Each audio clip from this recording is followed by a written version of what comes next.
छुपे हुए चोर, आप भगोड़े हैं, भाग गए। आप मुझे बताएं कभी बेटे आप डॉक्टर के नाम पर छुपाए, आप भगोड़े हैं। मैं भगोड़े का नाम देता हूँ आपको।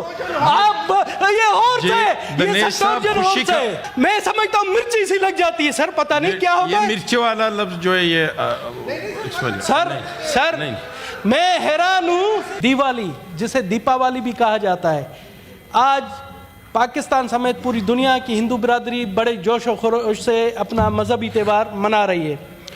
आप देखें कि पाकिस्तान के कोने कोने में जहाँ पर हिंदू बिरादरी है अपना मजहबी त्यौहार मुकम्मल आज़ादाना तौर पर किसी रोक टोक के सब मना रही है। सर दीपावली के हवाले से मैं कहूँगा, दीपावली को रोशनियों का त्यौहार भी कहा जाता है और इसे ईद चरागा, अगर हम फारसी में कहें ईद चरागा भी कहा जाता है। जी senator Dinesh Kumar ji, Deepawali order in the house. जी दीपावली का मकसद ये होता है कि अंधेरों पर रोशनी की जीत सर, और बुराई पर सच्चाई की जीत, और इसी तरह से जहालत पर इल्म की फतह, और इसी तरह से मायूसी पर उम्मीद की फतह। और इसी तरह से सर ये जो त्यौहार मनाया जाता है, ये त्यौहार मनाया जाता है जब भगवान रामचंद्र जी को उसके वालिदैन ने हुक्म दिया था, शहजादा था, मगर उसके हुक्म की तकमील के लिए वो 14 साल बनवास में गया।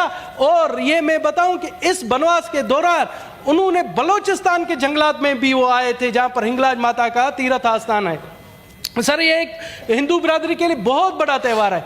सर मुझे बड़ी खुशी हुई, सब मेरे नून लीग के दोस्तों सुनो, मुझे बहुत बड़ी खुशी हुई कि परसों मोहतरमा मरियम नवाज साहिबा ने हिंदू बिरादरी से मिलकर ये त्यौहार मनाया। मैं समझता हूं उनको, मैं दिल की गहराइयों से, मैं उनकी पार्टी से ताल्लुक नहीं रखता, मगर उनको दिल की गहराइयों से मुबारकबाद देता हूं कि पंजाब में, सिंध में ये त्यौहार पुरजोश तरीके से हुकूमती लेवल पर मनाया जाता है, बलोचिस्तान में यह त्यौहार हुकूमती लेवल पर मनाया जाता है, मगर आज मोहतरमा मरियम नवाज ने इसकी इब्तिदा पंजाब से की, जिसके लिए पूरे पाकिस्तान की हिंदू बिरादरी और पूरी दुनिया की हिंदू बिरादरी उनकी शुक्रगुजार है सर। और उन्होंने जिस तरह से मजहबी हम आहंगी का पैगाम दिया, मैं बहुत ही खुश हुआ कि हमारी लीडर हैं। मैं समझता हूं मरियम नवाज को आज से मैं अपनी लीडर मानता हूं सर। इसी तरह से जिस तरह से बलूचिस्तान में ये दिवाली का या क्रिसमस का या कोई भी दूसरे त्यौहार होते मनाए जाते हैं, मैं समझता हूं मुझे आज अफसोस हो रहा है कि हमारे अगर पीटीआई के दोस्त बैठे हुए हैं तो गंडापुर साहब को भी ये हिदायत दें कि वो अकलियतों के त्यौहार मनाएं और मैं उनको भी फिर लीडर मानूंगा। मगर अफसोस है, क्या मुझे सख्त अफसोस हो रहा है, मुझे अफसोस हो रहा है। क्यों उधर आप, जब मुझे मेरी सीट है आप मुझे डिटेक्ट नहीं कर सकते हो। आप जो है ना हमेशा आपने हमेशा ये खिलाफ किए। मैं जब कह रहा हूं, मैं कह रहा हूं, क्यों नहीं, मैं कह रहा हूं आपकी जरूरत नहीं, आप छुपे हुए, आप चोर हैं, छुपे हुए चोर, आप भगोड़े हैं, भाग गए। आप मुझे बताएं कभी बेटे आप डॉक्टर के नाम पर छुपाए, आप भगोड़े हैं, मैं भगोड़े का नाम देता हूं आपको। आप ये और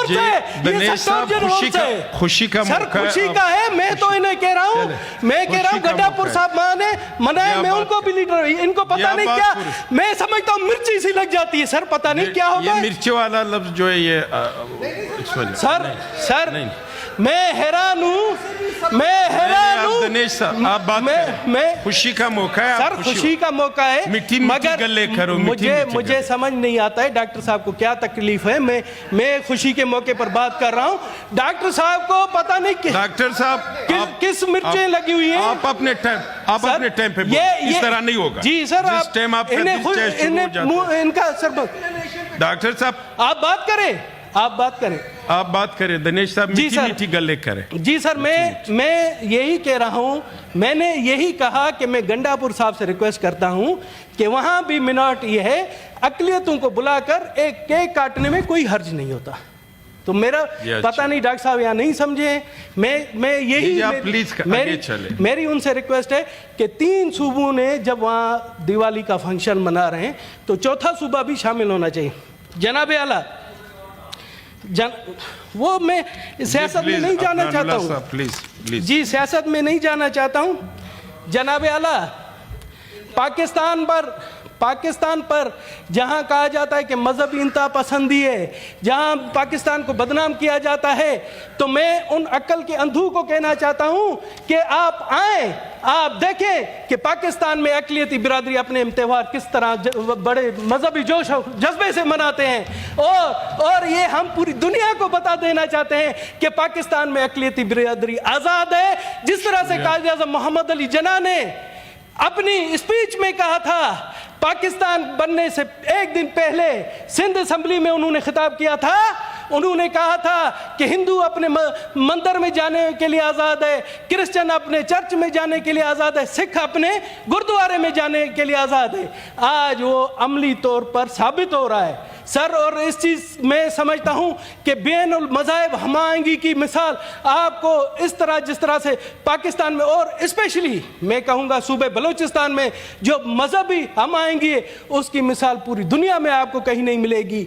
आप देखें कि हिंगलाज माता का मंदिर है, वहाँ पर सिंध और पूरे पाकिस्तान से तक सालाना 10 लाख यात्री आते हैं और वहाँ पर कभी किसी ने शिकायत नहीं की, पुरअमन तरीके से अपनी मजहबी इबादत करते हैं। सर, इससे बड़ी मजहबी और आज़ादी क्या हो सकती है? जनाब आला, थोड़ा सा मैं आता हूँ कुछ गलत लोगों के जहन में है।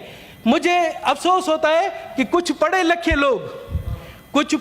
लोग जो जब बातें करते हैं, सर मुझे जाहिलों से परवाह नहीं, जो कभी कभार मुझे अफसोस होता है पढ़े लिखे लोग, जब इंडिया और पाकिस्तान का मैच होता है तो मुझे एक दोस्त है यहाँ पर, मेरा कुलीग है, बोलता है दिनेश कुमार आप तो इंडिया की हिमायत कर रहे होंगे, पाकिस्तान और इंडिया का मैच। मैंने कहा दिनेश कुमार की ये धरती जन्मभूमि है, दिनेश कुमार का पाकिस्तान माँ है और कोई गैरतमंद बेटा अपनी माँ के खिलाफ नहीं जा सकता। मेरा धर्म मुझे कहता है कि जिस धरती पर आपने जन्म लिया है वो आपकी माँ है और कोई गैरतमंद बेटा कभी भी माँ की बेइज्जती बर्दाश्त नहीं करेगा। बहुत शुक्रिया। अभी मैं नहीं कहता हूँ, मैं कहता हूँ मेरा धर्म मुझे सिखाता है कि अपनी माँ से प्यार करें, अपने वतन से प्यार करें, और मेरे रग रग में अपने मुल्क के लिए, अपने वतन के लिए एक जज्बा है। खुदा न खास्ता अगर मेरी माँ मेरे वतन पर कोई बुरी निगाह से देखेगा तो दिनेश कुमार उस बुरी निगाह वाले की आंखें नोच देगा सबसे पहले। शुक्रिया जी, सर मैं कहता हूं हम वतन नहीं, हम अक़लियत बाजुए वतन है। मैं कहता हूं हम बाजुए वतन है और अपनी धरती माँ के लिए हर चीज करने के लिए तैयार है। शुक्रिया जी। सेनेटर तलाल चौधरी साहब जी, सेनेटर तलाल चौधरी साहब, इसके बाद कर लेना जी। इसके बाद दूंगा आपको, मैं दूंगा आपको इस तरह टाइम नहीं। सेनेटर तलाल चौधरी साहब जी एक इसके बाद पहले मैंने उनको समझा दिया, मैं मीठी गले करो, चेयरमैन साहब उसका माहौल खराब मत करे।